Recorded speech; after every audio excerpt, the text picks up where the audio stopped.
y cierro la camarita. Bueno, muy bien.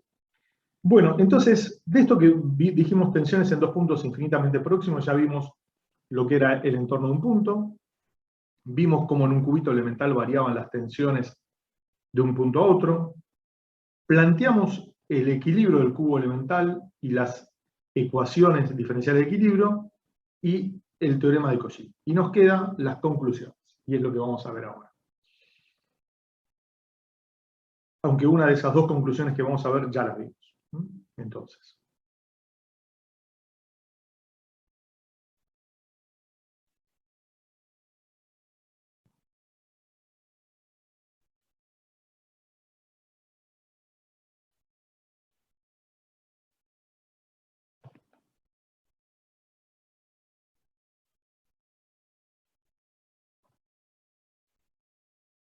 conclusiones. Muy bien.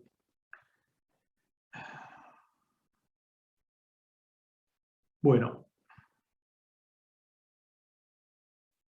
la primera de esas conclusiones es que, como recién vimos, el problema es hiperestático.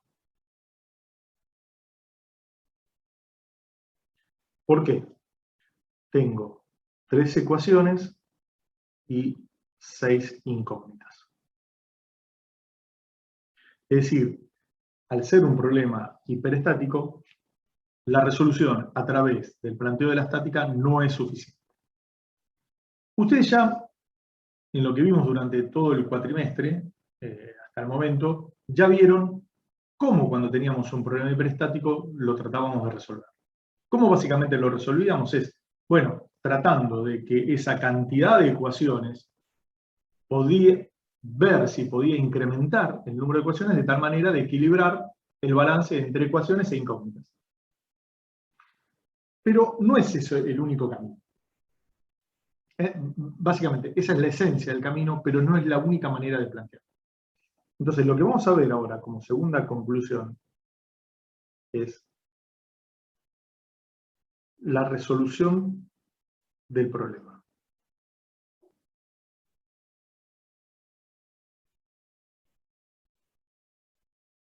La resolución del problema. Existen varios caminos para resolver este problema. El primer camino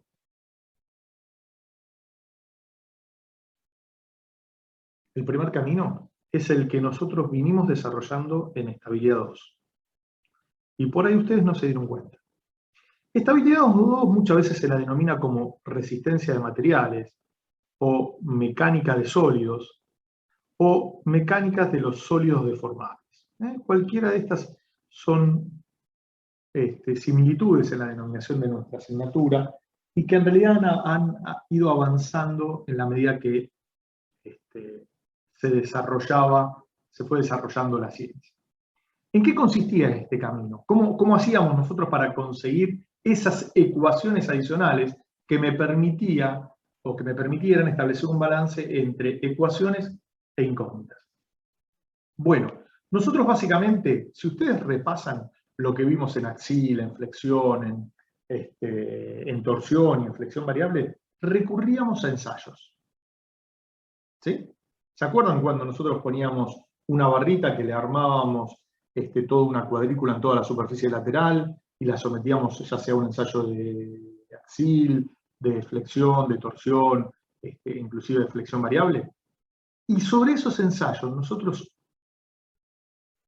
obteníamos conclusiones respecto de cómo se deformaba ese elemento estructural solicitado a esa determinada solicitación. ¿Entendido? Esas conclusiones me permitían establecer ciertas relaciones de deformación. Esas ciertas relaciones de deformación se vinculaban con las magnitudes estáticas a través de las relaciones constitutivas o las relaciones entre tensiones y deformación.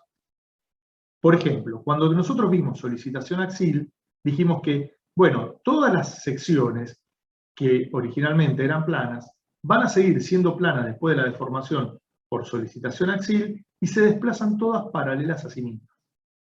Con lo cual eso me permitía establecer que los desplazamientos de todos los puntos de la sección eran iguales. Y si los desplazamientos eran iguales, las deformaciones eran constantes o uniformes. Luego lo vinculábamos con la relación con la ley de Hooke, que es la relación constitutiva del material, y ahí, a partir de ahí, después vinculándolo a través de las ecuaciones de equivalencia, establecíamos una relación entre los esfuerzos internos y las tensiones. ¿Sí? ¿Me expliqué?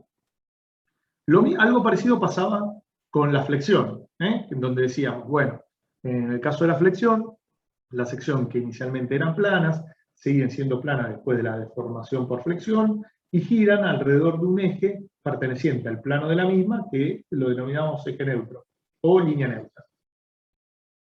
Esto me permitía establecer que las deformaciones guardaban una relación lineal entre ellas.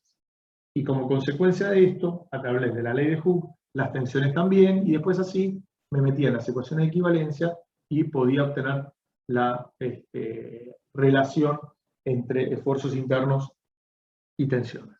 Con torsión pasaba algo parecido, y el único que tenía un poquito un desarrollo distinto era el de flexión variable. Bueno, este es el camino que nosotros vimos en estabilidad 2. No es el único camino. Y hay un segundo camino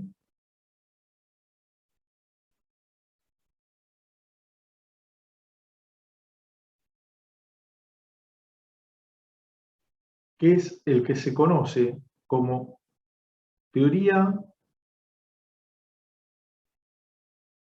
matemática de la elasticidad, en donde acá no recurre a ensayos como nosotros recurrimos en estabilidad 2, que era un método bastante sencillo, el de estabilidad 2, bastante intuitivo, inclusive uno podía observar cómo se deformaban los elementos estructurales muy simplemente. Este no, este es un camino mucho más engorroso y mucho más matemático.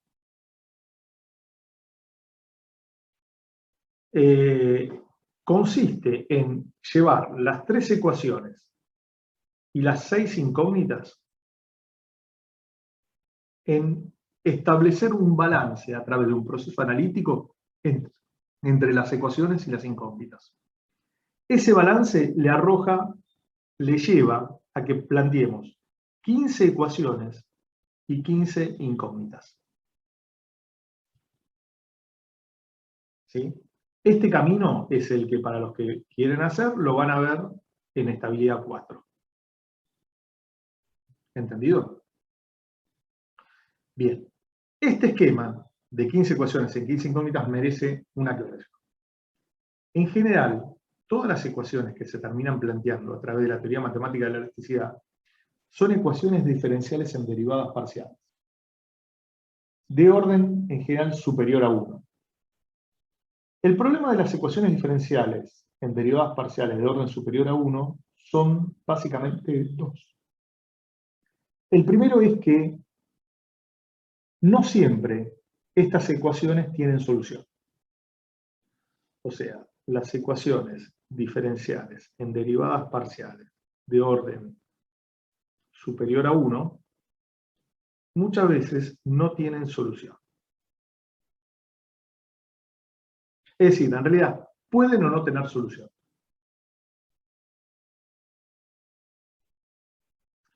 Si tienen solución, perfecto, no hay ningún problema.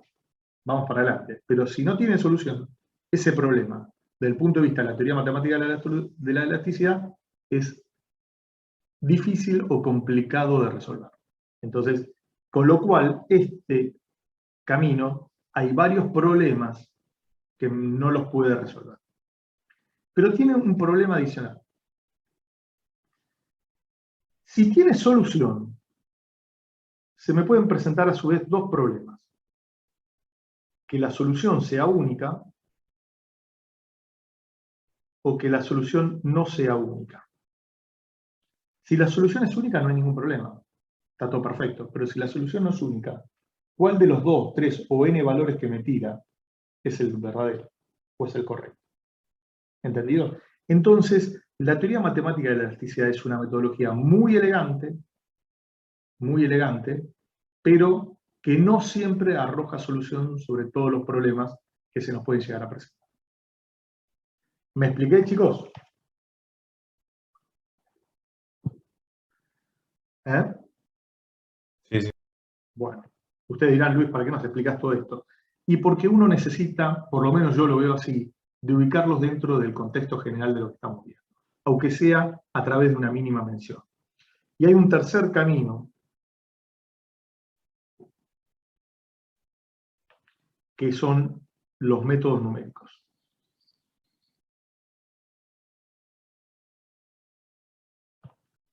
Los métodos numéricos realizan un proceso, un mix entre matemática y la teoría de la elasticidad, inclusive permite ampliar la teoría de la elasticidad a materiales que no tienen comportamiento elástico, y va subdividiendo el problema en problemas más chiquitos y a cada uno de ellos le plantea como solución problemas, ecuaciones lineales, y esas las puede resolver. Esto es lo que ustedes van a ver si cursan el método de elementos finitos, creo que es materia optativa, ya no me acuerdo, o hay otras metodologías como método de las diferencias finitas, etcétera, y que en general son los que usan hoy en día casi todos los programas de cálculo. Así que es bueno, obviamente, muchas de las herramientas de los métodos numéricos están basadas en toda la teoría matemática de la elasticidad, ¿no? Y en toda la teoría matemática de problemas no elásticos. Así que bueno, esta es la forma de solucionar el tema. Muy bien. No sé si me expliqué por lo menos con este cierre de cosas, pero me pareció que era interesante que lo viéramos. Muy bien, vamos ahora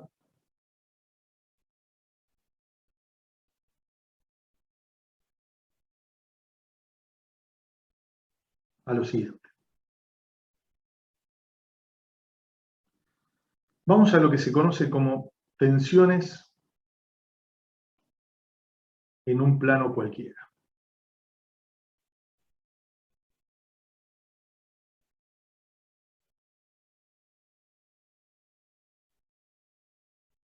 Bueno, muy bien.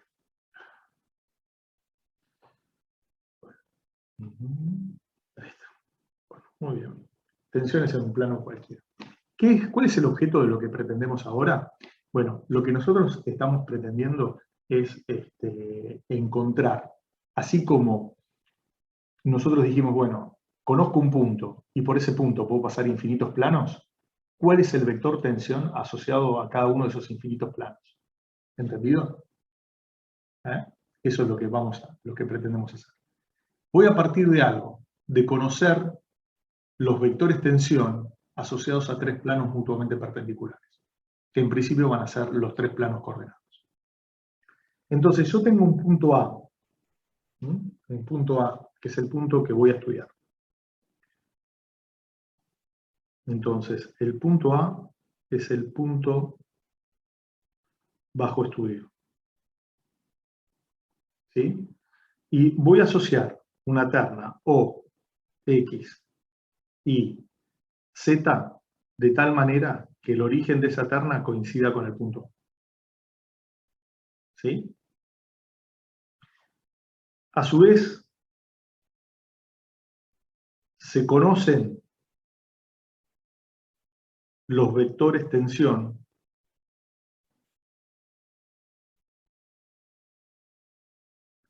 asociados a los tres planos componentes. Es decir, voy a conocer ρ X en el punto A, ρ Y en el punto A, ρ Z en el punto A y sus componentes. ¿Entendido?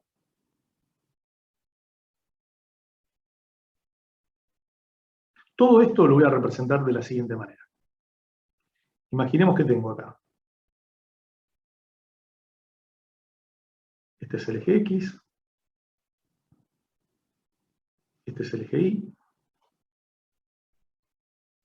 Y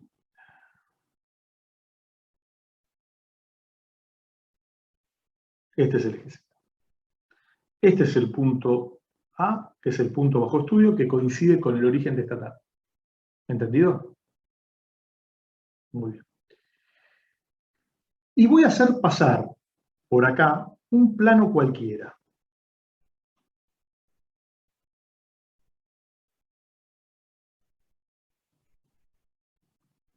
Plano pi cualquiera, pasante por el punto A.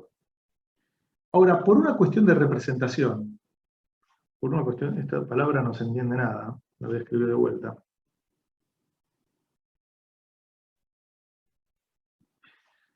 Por una cuestión de representación, lo voy a separar un infinitésimo del punto A. Un infinitésimo, muy chiquitito lo voy a separar. Para permitir la visualización de esto. Bien. Ese plano, perdón, va a cortar a los tres ejes coordenados en los siguientes puntos, que ahora lo vamos a ver. Ahí. Ahí está, muy bien. A este punto lo voy a llamar B, a este punto lo llamo C, y a este punto lo llamo D. Muy bien, a ver. ¿Cuál es de acá el plano X? El plano X es el plano formado por la cara ACD. El plano Y es el plano formado por la cara ABD. Y el plano Z es el formado por la cara ABC. El plano pi es el formado por BCD.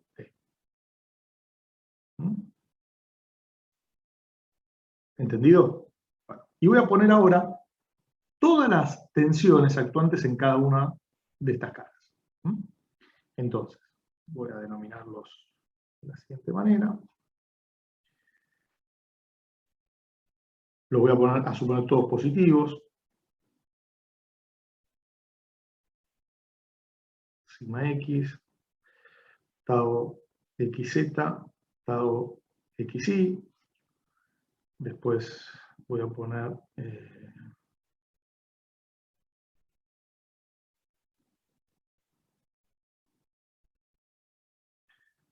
sigma Y, tau y X, tau y Z.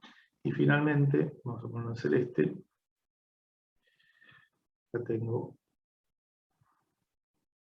sigma Z, tau ZI, tau ZX. ¿Hasta acá me expliqué, chicos? ¿Alguna duda? ¿Algo que no se haya entendido?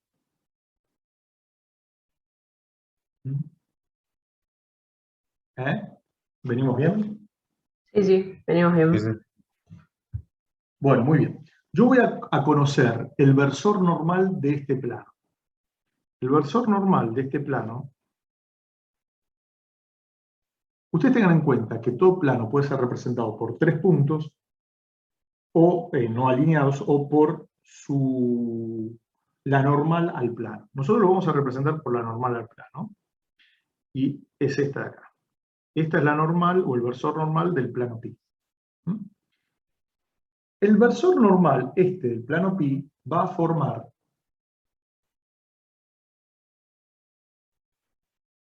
los ángulos alfa, es el ángulo entre el versor normal de pi y el eje X, beta, que es el ángulo que forma el versor normal y el eje Y gamma, que es el ángulo que forma el versor normal del plano pi con el eje Z. A su vez, estos ángulos tienen sus cosenos, que lo voy a llamar coseno de alfa, coseno de beta y coseno de gamma. Y para no escribir tanto, al coseno de alfa lo voy a llamar L, al de beta M y al de gamma N. ¿Entendido? Ahora, fíjense que estos, en definitiva, son los cosenos directores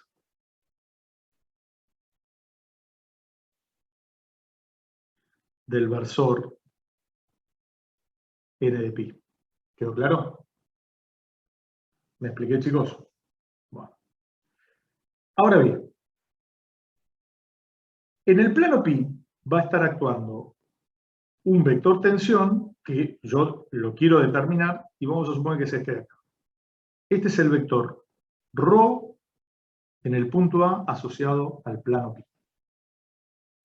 Entonces tengo ρ es el vector tensión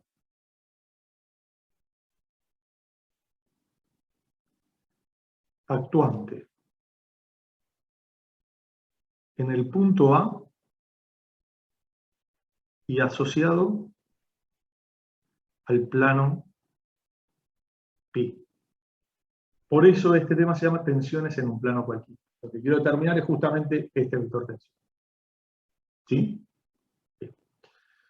Bueno. Esta figura que me quedó acá, que nos quedó acá, se la denomina tetraedro elemental.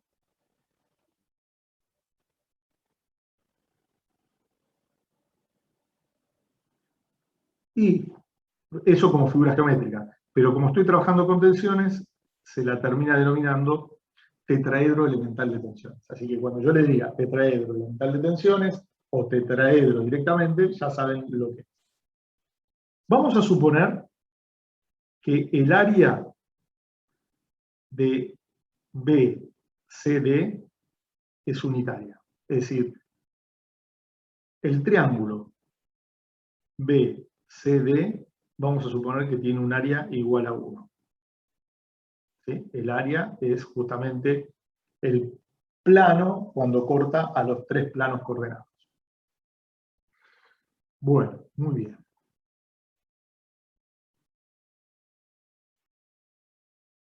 Ahora bien, una de las expresiones que uno tiene que tener en cuenta es que cualquier versor tiene un módulo unitario.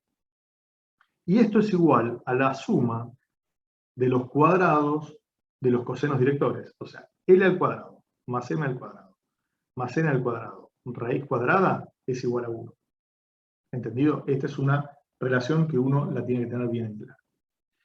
Ahora bien, si el área del triángulo BCD es 1, la proyección sobre cada uno de los planos coordenados, es decir, el área sobre el plano X, es decir, el área del triángulo ACD,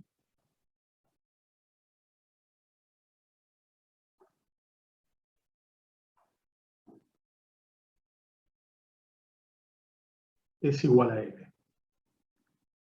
El área del triángulo A, B y D, que es el área sobre la proyección del plano I, va a valer L. Y el área sobre A, B, C es igual a N. Esto es sobre los triangulitos estos. Es decir, si yo proyecto el área BCD sobre cada uno de los tres planos coordenados, eso me da como resultado que equivalen a cada uno de los cosenos directores. ¿Me expliqué? Chicos. Sí, sí. Bien. Bueno. Muy bien. Hay una forma de verla, si después no lo entienden, lo vemos rápidamente. Entonces, lo que voy a hacer ahora es planteo del equilibrio del tetraedro elemental.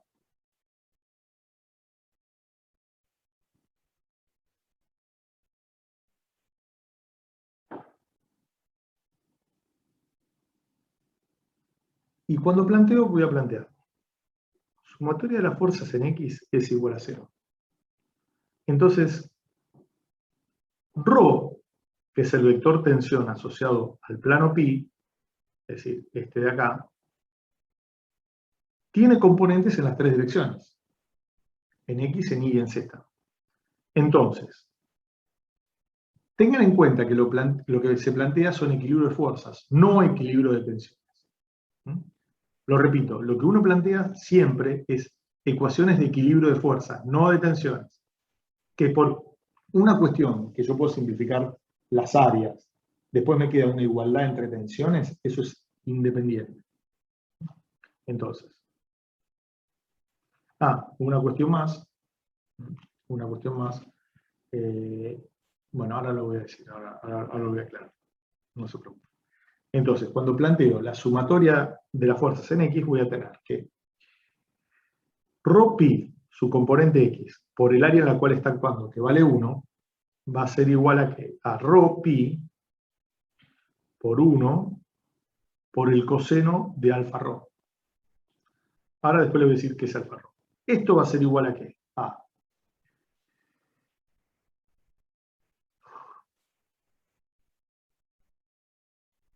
esto va a ser igual a ¿qué? Vamos a plantearlo así. Primero voy a llamar esto así, ahora lo voy a plantear de esta manera, así queda más prolijo. Pero, ¿qué pasó? Ahí está. ρ⋅ X por 1 menos sigma X por L menos tau y X por M menos tau ZX por N igual a 0. Fíjense que sigma X actúa en la cara X, tau y X actúa en la cara Y, por eso lo voy multiplicando por las respectivas áreas. Muy bien. Vamos ahora con la sumatoria de fuerzas en Y.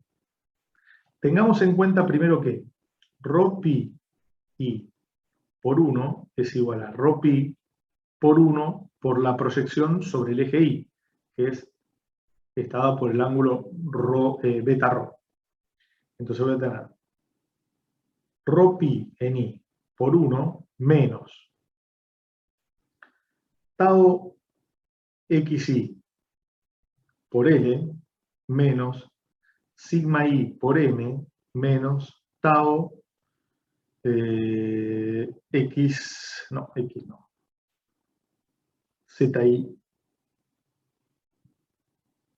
ZI por N igual a 0.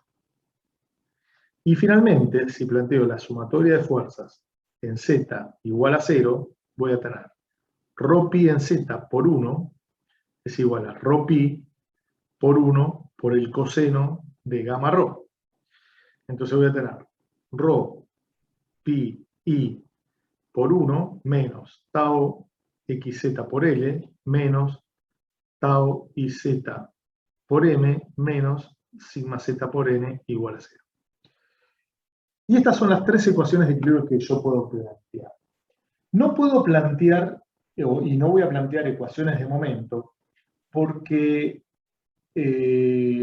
por lo siguiente, primero por dos cuestiones.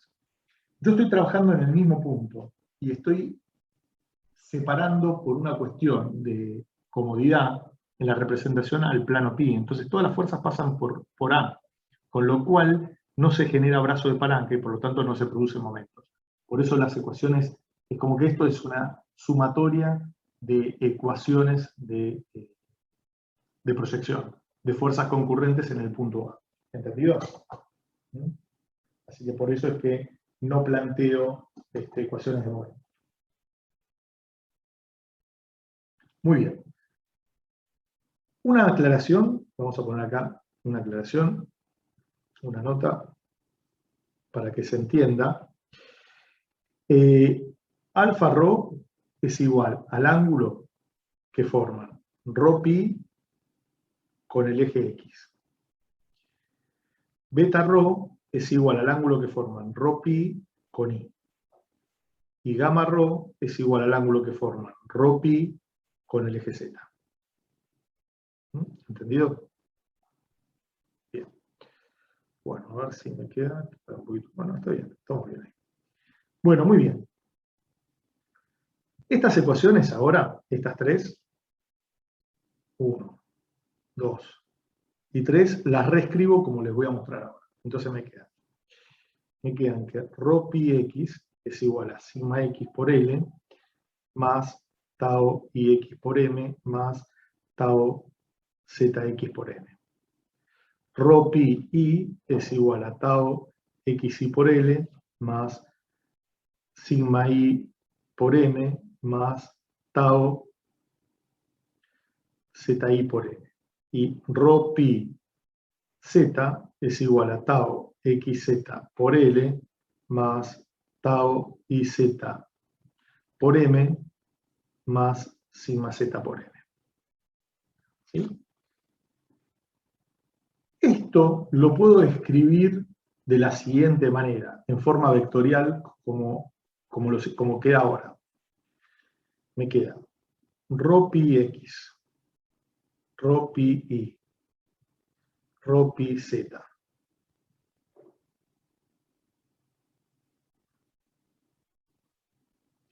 Sigma x, tau ix, tau zx, tau xi, sigma i, tau zi, tau xz, tau iz, sigma z, por L, M, N.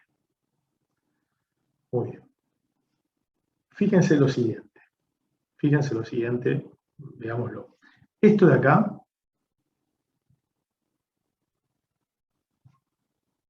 son las componentes del vector tensión, vamos a escribirlo así.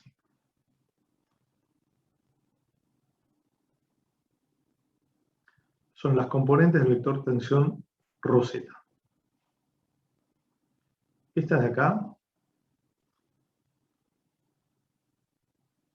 son las componentes del vector tensión ρ i.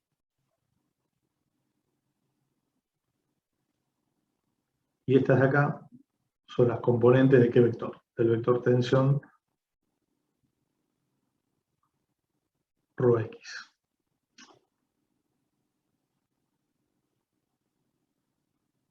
¿Entendido? ¿Sí? Muy bien. Al primer vector, a este de acá, lo llamamos vector tensión asociado al plano pi. Es el vector tensión asociado al plano pi. La matriz esta la vamos a denominar tensor de tensiones. Y el otro es el versor de la normal del plano que estoy analizando. Esto está expresado en la terna x y z, el tensor de tensiones, yo lo puedo expresar en cualquier terna. Esto tiene 3 por 1, 3 por 3, 3 por 1. ¿Entendido? Entonces, esta expresión, la que acabamos de ver, es la que nos permite determinar al vector tensión asociado a un plano cualquiera pasante por un punto A, cualquiera también. Siempre y cuando conozcamos los vectores tensión asociados a tres planos mutuamente perpendiculares. Así que esto era lo que estábamos buscando. ¿Se entendió, chicos? ¿Me expliqué? O sea, lo que le da el carácter, digamos, asociado a un plano, a ese vector de tensión es la normal, digamos, porque en la matriz, o sea, eso como que se va a repetir, ¿o no? Perdón, no te entendí la pregunta. A ver, ¿podés volver a hacerla? Esa matriz, Sí. o sea, el tensor de tensiones es como propia del problema, digamos, o sea, pienso que se va a repetir en algunos casos y lo que me da a mí el carácter del plano, digamos, es justamente la normal. Claro, exactamente. El tensor de tensiones es propio del punto bajo análisis.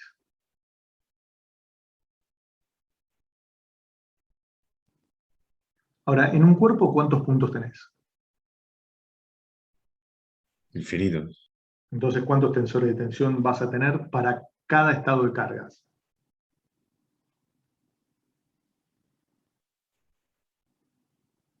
También infinitos. Si yo tengo un tensor de tensiones por cada punto y tengo infinitos puntos para un estado de solicitación determinado, voy a tener infinitos tensores de tensión.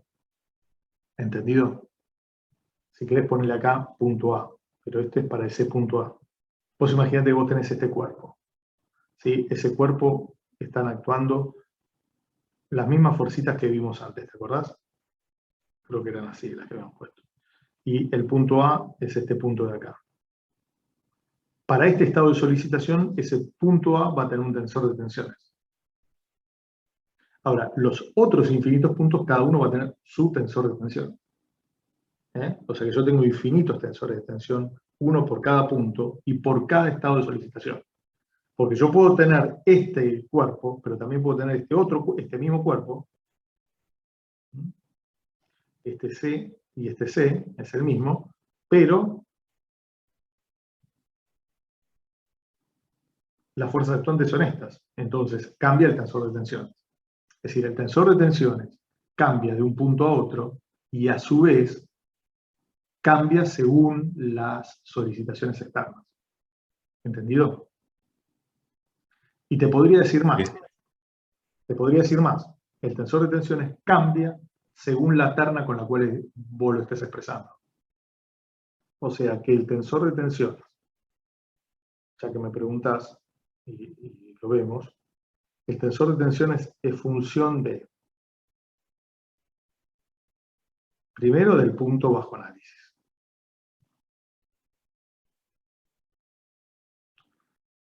Segundo, la solicitación. La solicitación me refiero a las cargas exteriores, ¿no? La terna en la cual lo expreso.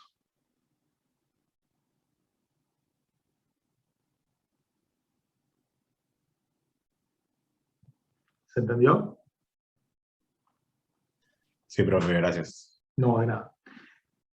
Ahora, fíjense la particularidad de esto. Perdón. Fíjense que el tensor de tensiones es el elemento matemático que caracteriza al estado de tensión en un punto. El tensor de tensiones.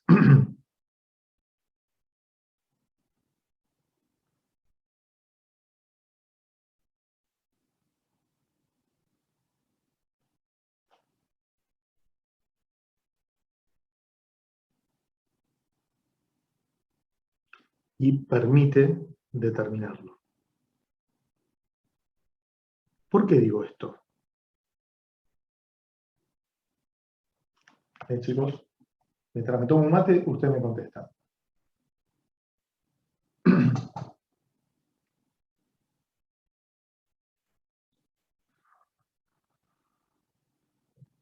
Chicos, ¿por qué? ¿Cómo fue la pregunta, profe?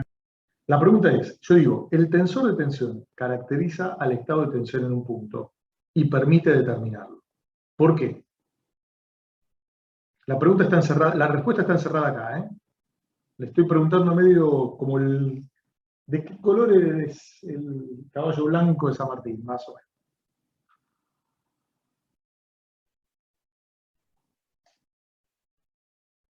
Porque lo que quiero es que repasen la definición de estado de tensión en un punto. Esa es la cuestión. Bajo un poquito, así ven la expresión y por ahí nos damos cuenta.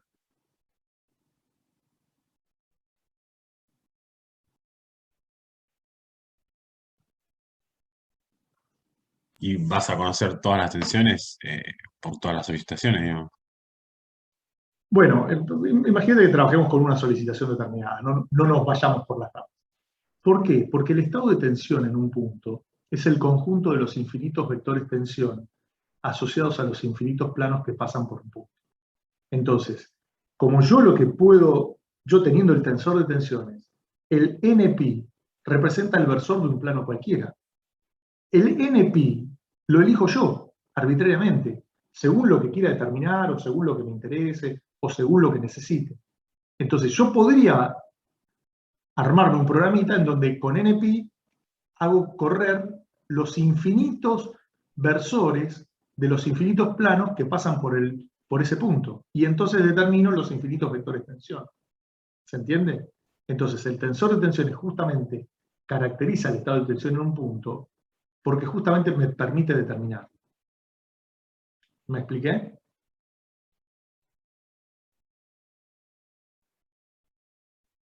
Chicos. Sí, sí. Bien. Profe. Sí, ¿me ibas a preguntar algo? Perdóname, por ahí no escuché bien. No, sí, ahí se entendió.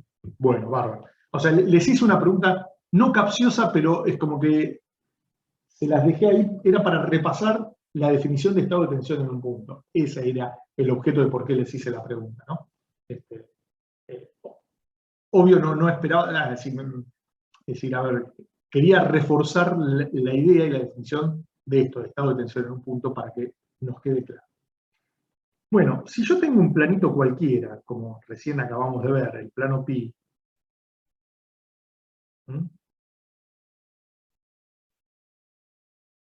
¿sí?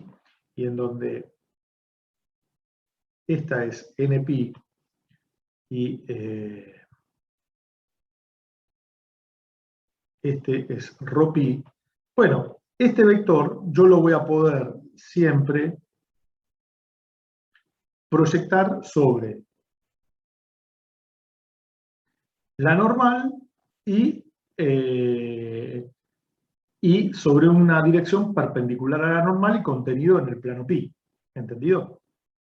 Este es el plano pi. Entonces, la componente de ρ sobre npi, que es la componente normal o el vector tensión normal. Y la contenida en el plano es la componente tangencial. Entonces, quiere decir que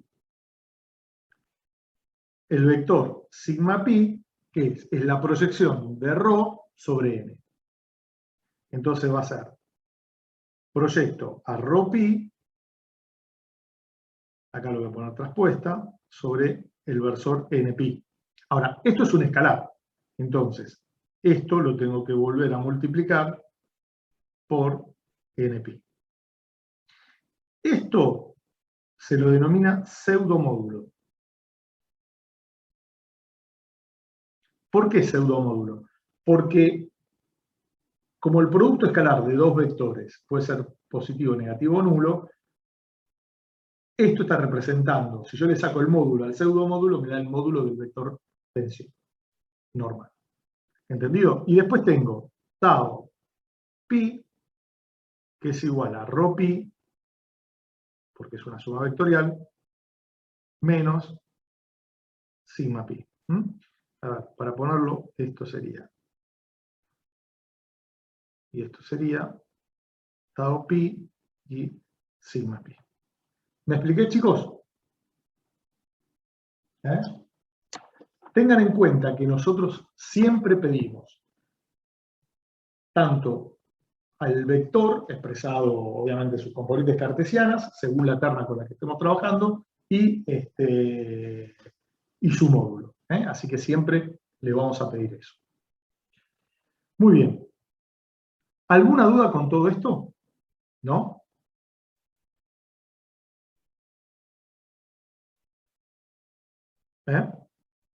Bueno, muy bien.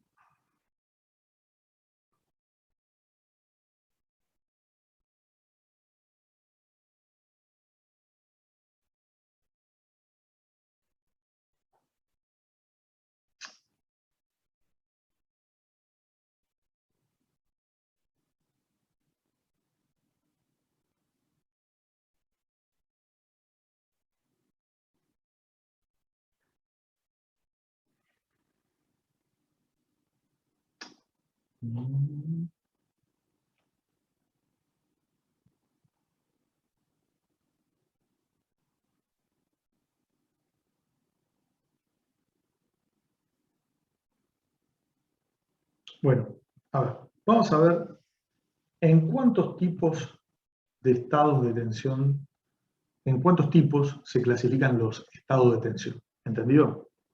Bueno.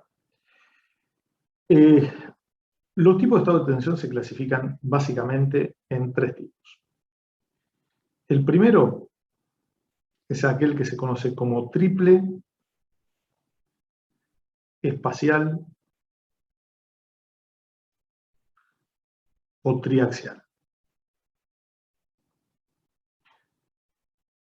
El segundo se clasifica en doble, plano o biaxial. Mientras que el tercero, ustedes mismos ya lo estarán intuyendo, va a ser en simple, lineal o uniaxial. ¿Cuál es la diferencia entre todos ellos?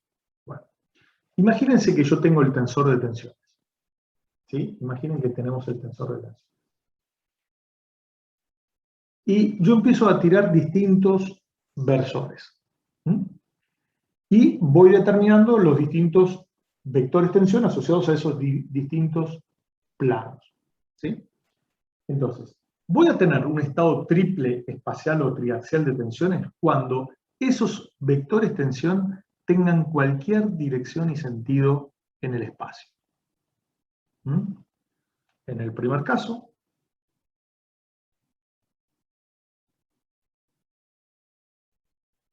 vamos a escribirlo así, mejor, así, más rápido.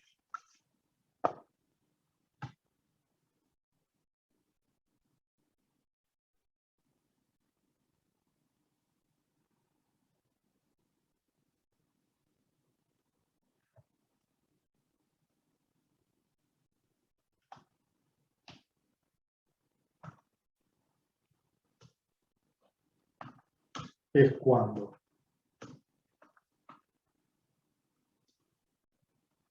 los infinitos vectores tensión asociados a los infinitos planos pasantes por el punto tienen cualquier dirección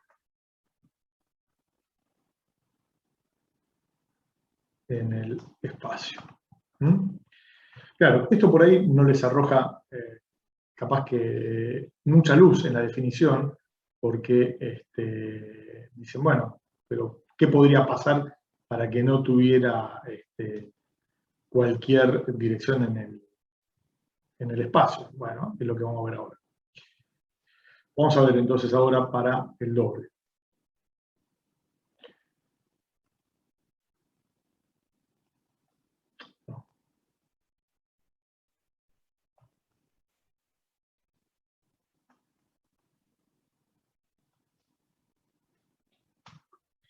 Es cuando los infinitos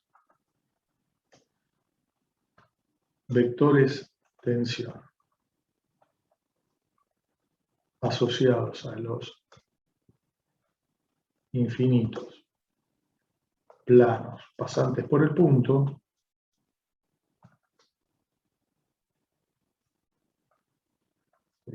bajo estudio, son todos paralelos a un plano determinado. ¿Entendido? Es decir,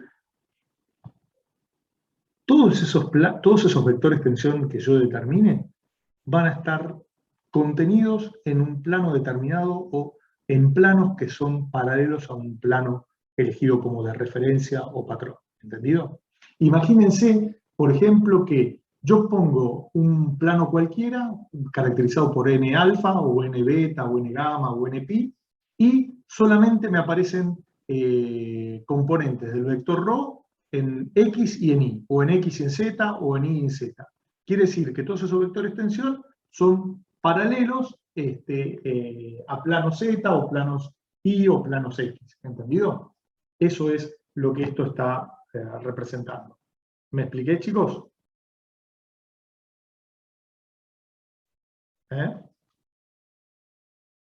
Sí, sí. Bueno, muy bien.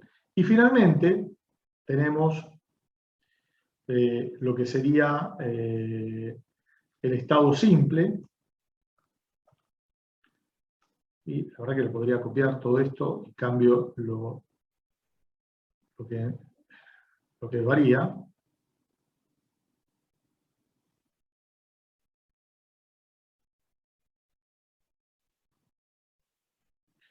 Es cuando los infinitos vectores de tensión asociados a los infinitos planos para el punto son todos paralelos a una dirección determinada. bueno, no, la idea no era escribirlo en mayúscula, a una dirección determinada.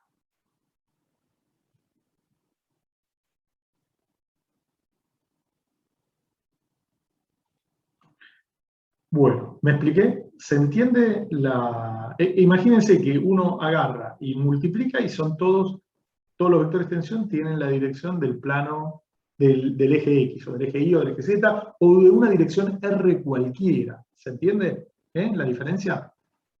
Chicos, bien. Bueno,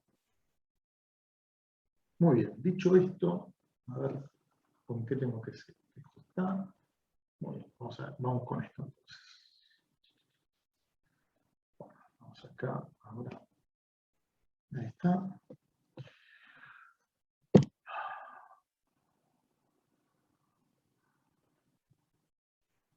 ¿Tenemos bien? ¿Se entiende un poco? Es un poquito largo este tema, pero bueno, es así.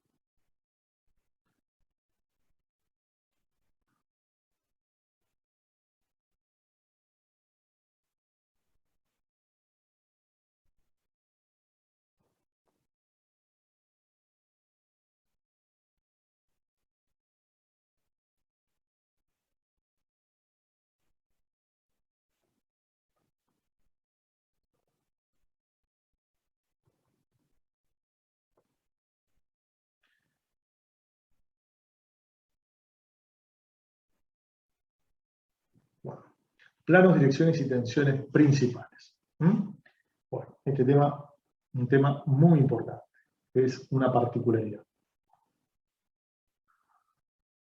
Es una particularidad con la cual vamos a trabajar todo el tiempo, con lo cual, así que, bueno.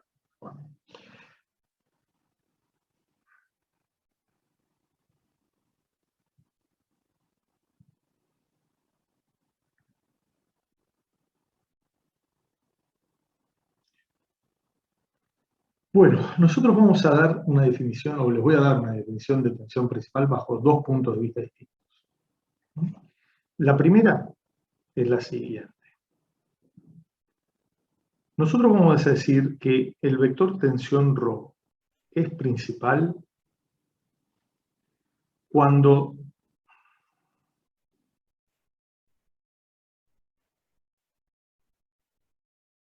tiene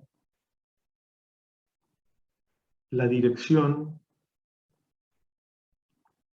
del versor NP. Es decir, del versor normal al plano en el cual actúa o está asociado.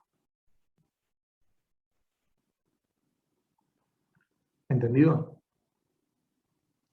Y vamos a dar una segunda definición, que es la siguiente. Ρ es principal cuando su componente tangencial es nula. Las dos definiciones son equivalentes. Y una se puede desprender de la otra y otra de aquella. ¿Entendido? Con lo cual es indistinto definirla de una manera o de otra, en lo que a mí respecta. Simplemente muchas veces a uno le prefiere decirlo de una determinada manera y a otro de otra determinada manera. ¿Estamos de acuerdo? Así que a veces las sutilezas entre una y otra son muy chiquititas y muchas veces eso es irrelevante después a los fines prácticos.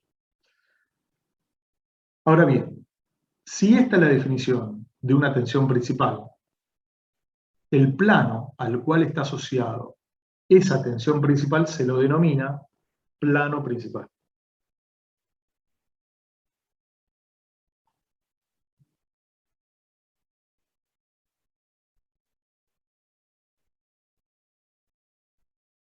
¿Entendido? Y la dirección de la normal al plano se la denomina dirección principal. En este caso, el versor normal NP. ¿Me expliqué? ¿Alguna duda?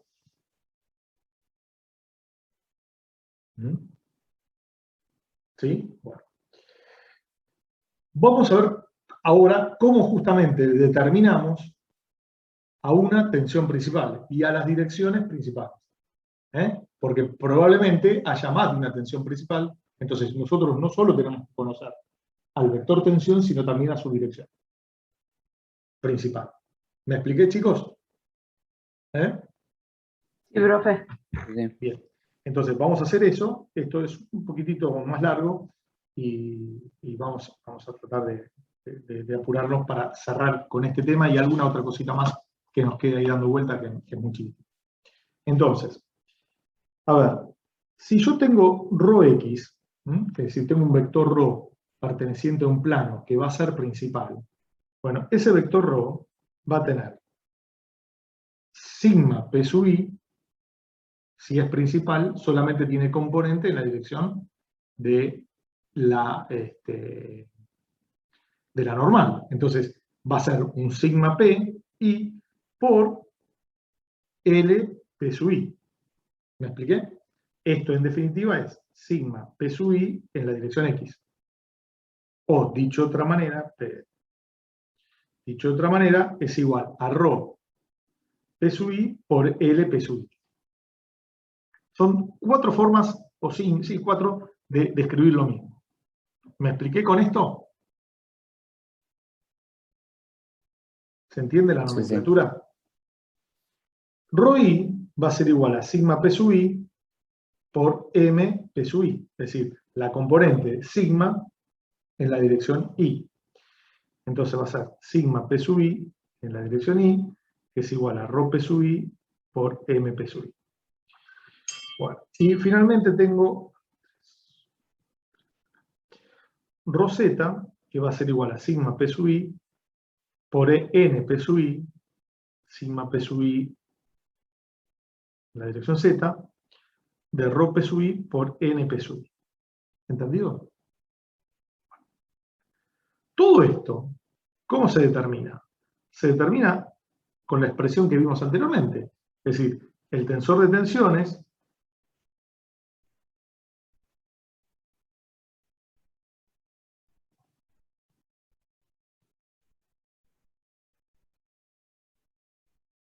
por el versor de ese plano, que va a estar dado por sus cosenos directores.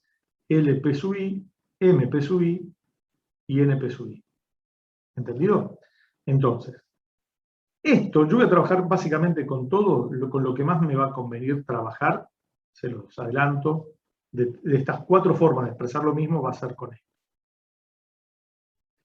Esto de acá es lo que llamamos ρ p sub i, el vector tensión. Y eso va a ser igual al tensor de tensiones por esto de acá, que es el versor de la dirección principal.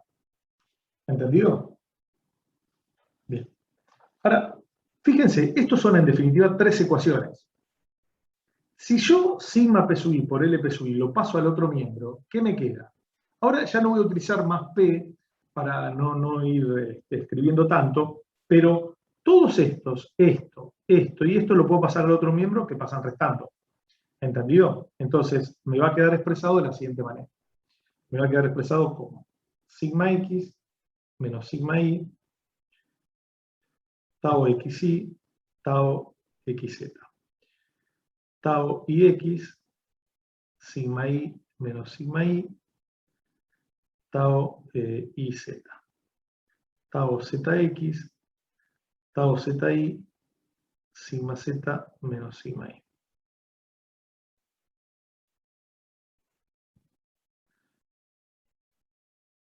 Y acá lo voy a tener por Li, Mi, Ni. Y esto va a ser igual a 0. O sea que, en definitiva, esto que estoy haciendo acá, ¿qué es? Es el tensor de tensiones menos sigma i por la matriz identidad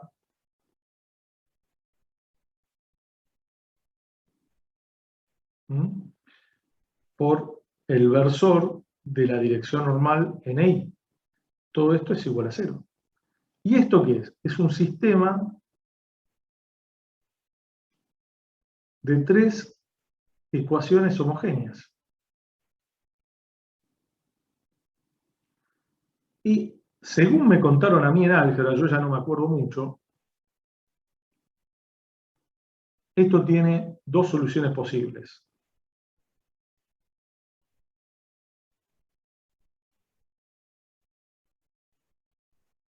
¿Cuáles son las soluciones posibles? A ver.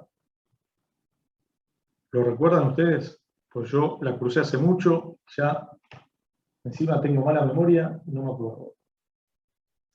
Y una o infinita, porque una puede ser la trivial. Claro, la primera es la solución trivial, perfecto. En la cual LI es igual a MI, igual a NI, igual a 0. Pero esta me interesa.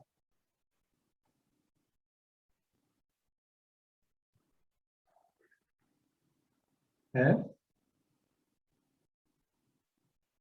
No. ¿Por qué no me interesa? Es medio obvio la pregunta, pero bueno, es para hincharlos un poquito.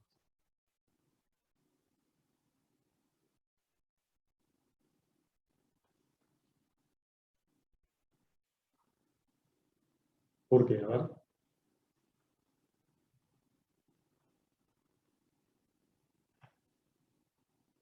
Y si los cosinos directores son 0, medio que no tendrías un plano. Y no tengo dirección, exactamente, es así, muy bien.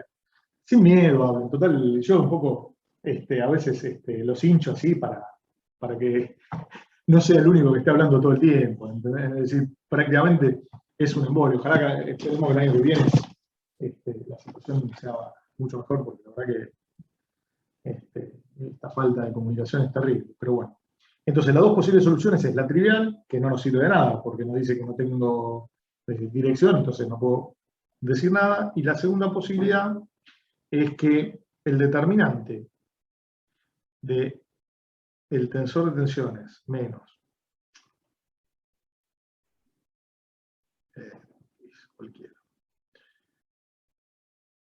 por la matriz identidad sea igual a 0. Esta de acá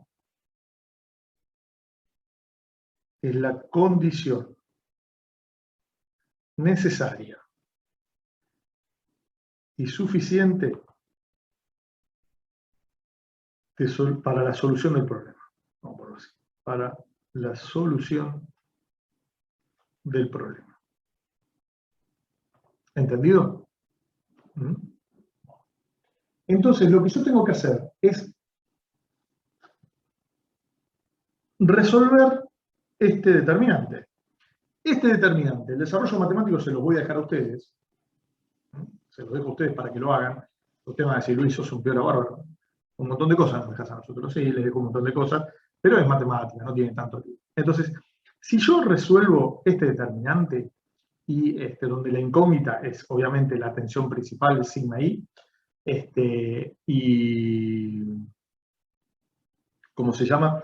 Y lo ordeno de una determinada manera, llego a una ecuación cúbica que es la siguiente. Llego a esta ecuación. Sigma I al cubo menos I sub 1 por sigma I al cuadrado más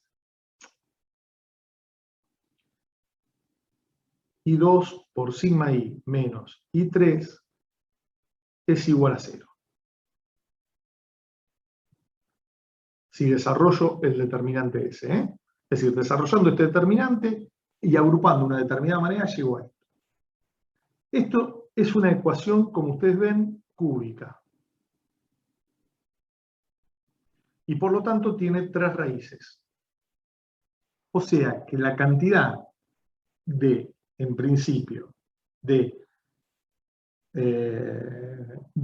tensiones principales es como mínimo 3. ¿Sí? Después lo voy a decir por qué. ¿Y en dónde? El invariante 1 es igual a la traza del tensor de tensiones. Es decir, es igual a sigma x más sigma y más sigma z. El I2, yo le dije invariante, después se lo voy a explicar bien qué es. Es la suma de los menores complementarios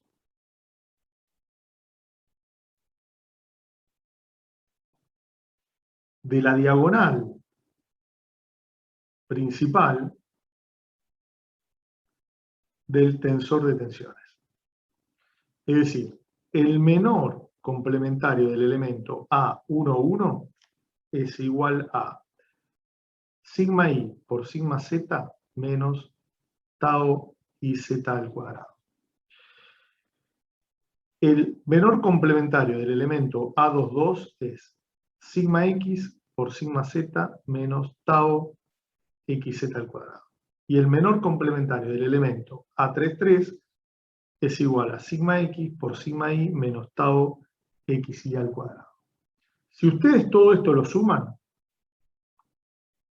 da esto, que es el coeficiente 2, que es igual a sigma x por sigma y más sigma x por sigma z más sigma y por sigma z menos tau xy al cuadrado menos tau xz al cuadrado menos tau iz al cuadrado.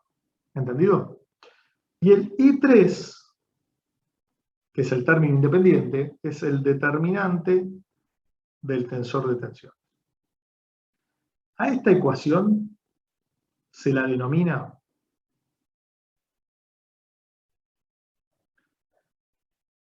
ecuación característica de las tensiones principales.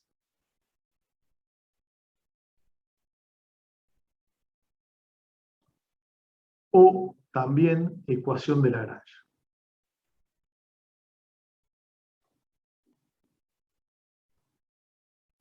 O sea que la resolución de esa ecuación me permite determinar las tensiones principales. ¿Quedó claro?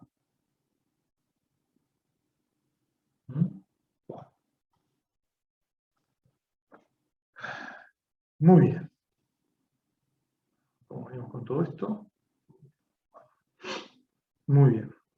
Ahora, una vez que conozco las tensiones principales,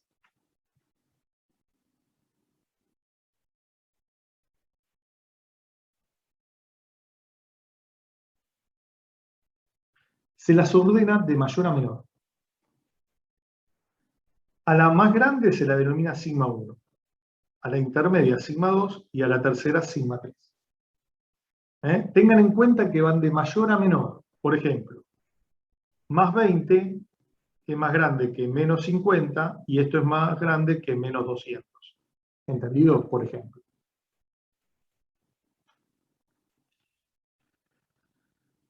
Ahora bien, una vez que yo conozco las tensiones principales, tengo que determinar a las direcciones principales. Y las direcciones principales, luego determino las direcciones principales.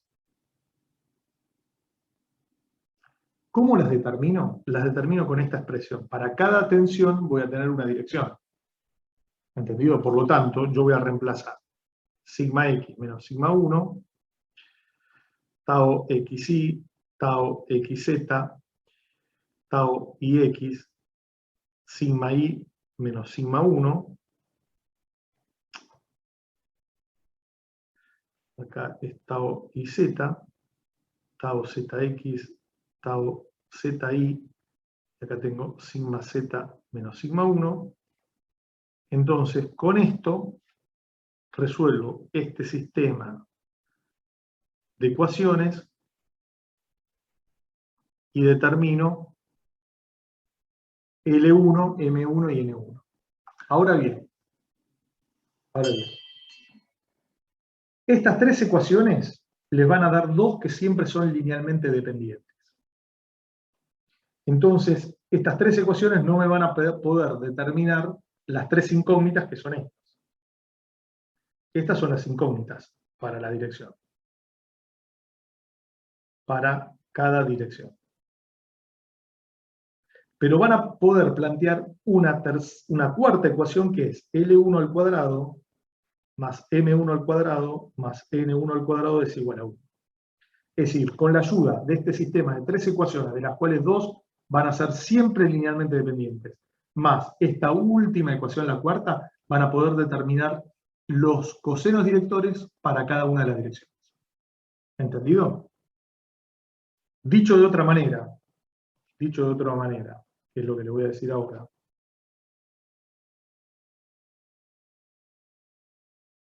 las tensiones principales son los autovalores del tensor de tensiones. Y las direcciones principales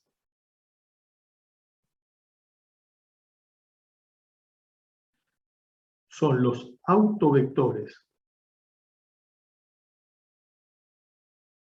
del tensor de tensiones y asociados a cada autovalor. ¿Quedó claro? ¿Me expliqué? Chicos. Sí, profe. Bien. Les quiero pedir un minuto, porque me estoy quedando sin carga en la tablet y me olvidé la zapatilla. Así que denme un minuto, ¿puede ser? Sí, sí. Paro mientras refrescan esto.